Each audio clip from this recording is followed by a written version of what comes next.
Sup, Beast Mode? It's your boy, Wendigo.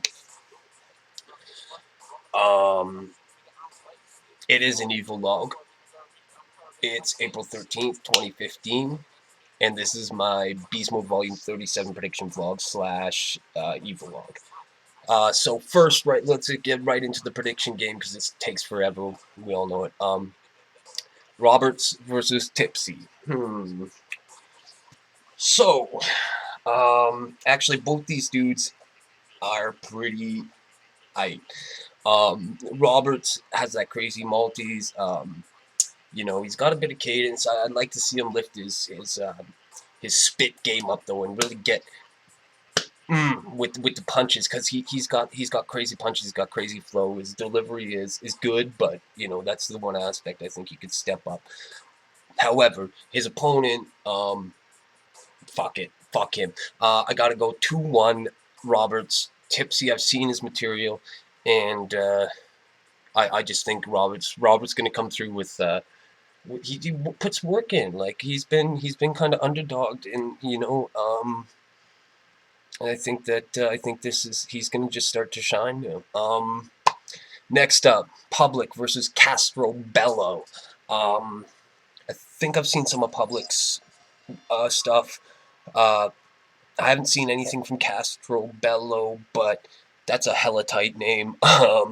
If he doesn't come out and he's like half Cuban, half Italian, all fucking gangsta, I'm gonna be extremely disappointed. Next up, we got. Oh, sorry, I didn't even give my prediction on that. I got Public going 2-1 on that. Next up, we got Trey J versus Icon. This is a big match for me. I'm super excited for this.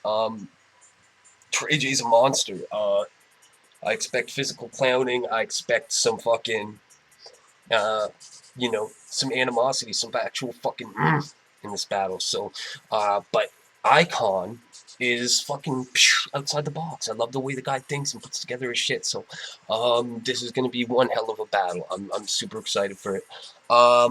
I got it. Trey J 2-1 if he comes perfect and just uses all aspects and hits him with all the different kinds of angles that he needs to disarm Icon's shit. Icon, if he comes on his fucking crazy outside of the box A game and he spits that shit and he twists something up and he makes the crowd laugh and react like he was able to with his last battle, he's gonna edge it 2-1. So right now, like I said, Trey J 2-1, dependent on how they really come that night. Next up, Skeevious Tips versus Craze.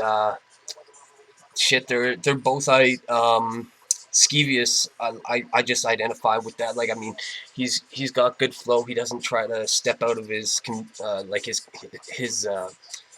he doesn't talk all that shit that can't believe in. For the most part, I mean, he doesn't oversaturate with gun bars that aren't believable and shit like that. So I mean, I just really dig that style. So I'm saying Skeevious 2-1 over Craze, no love lost. But Craze is I too. So that's gonna be a battle to watch for sure. Next up, JR versus DJ. Gotta give the homie JR this 2-1 over DJ.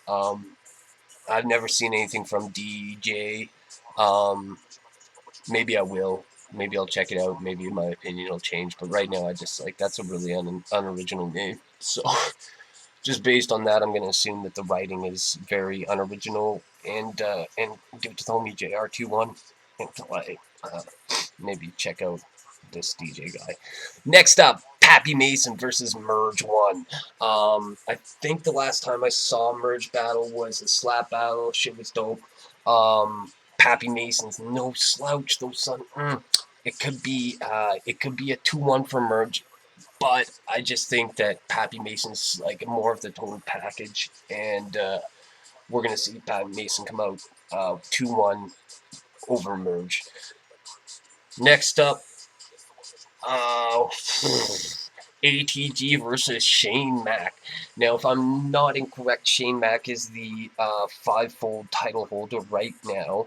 And ATG's a fave, though. Like that that team, that whole fucking structure, that whole the way they put their shit together is on it's pushing. So I mean, like I think that if Shane really comes through comfortably and performs at his key, you're gonna see 2-1 over ATG.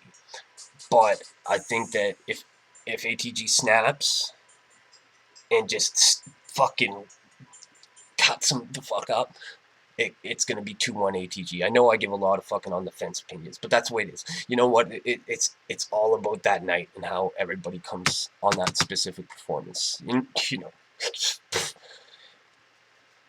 we all can, have a fuck night, which sucks.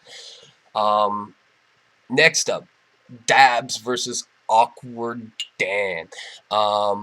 Right now, I got this going to Dabs 2-1 over Awkward Dan. It's just because I don't know. I maybe, again, one of those, maybe in my opinion, will change when I see a little more from the guy, but I just, Dab's a beast, man. It's gonna be one hell of a battle. Classic. Possibly gold. Next up, one that it has to go gold. It will have to go gold unless somebody fucks up. Jo versus Locust.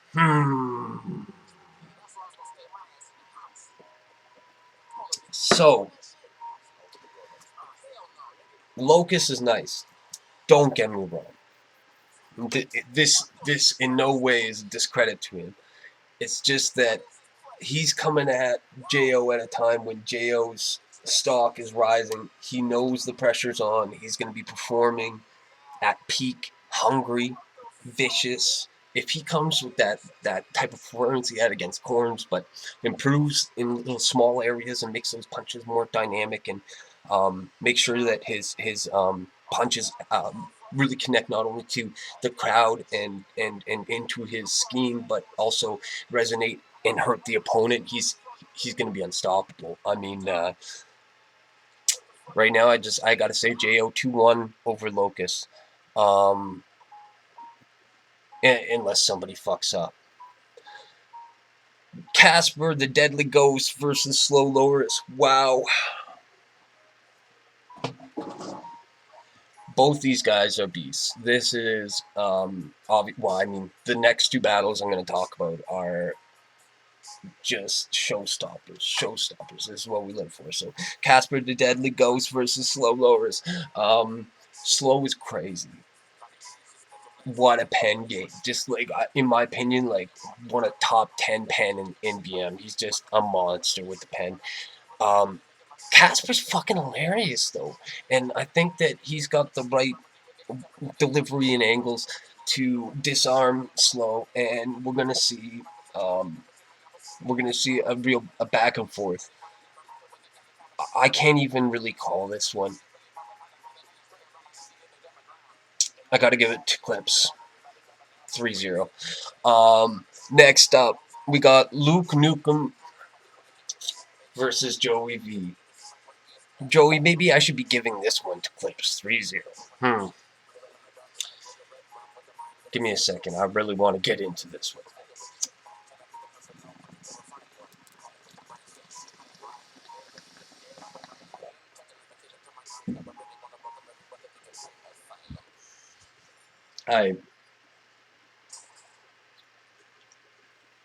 Luke has probably my favorite pen writing game in Beast Mode. Wow. Every battle I've seen from him, I'm like, it makes me think, like, he writes those bars where you're like, that must be bitten, because I swear I've heard it, but you actually haven't, because it sounds like mid to top tier material, period. It's very good. But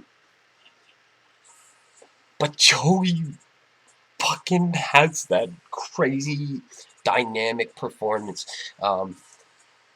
They're both theatric, but Joey puts that battle on, and that's what I really like about Joey's style is that like when I've seen him versus Lev, like Lev outweighs him and outsizes him. He's probably like fucking 100 pounds, got 100 pounds or 80 pounds on him, and fucking most of a foot could crush him like a bug. But Joey's chest out right in this. I love that. Don't back down.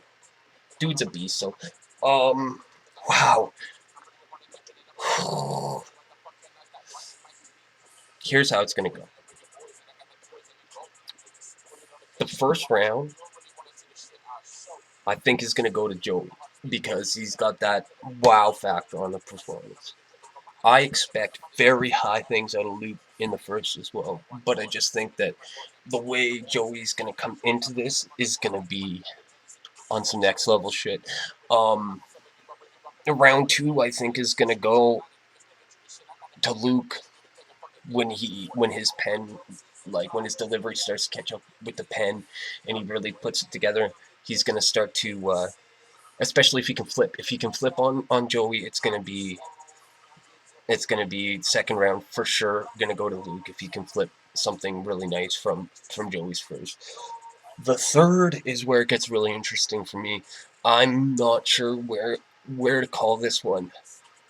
Luke builds to these crazy thirds, and not that his first or second are ever subpar or substandard, just that from watching his battles, I think he builds to a third.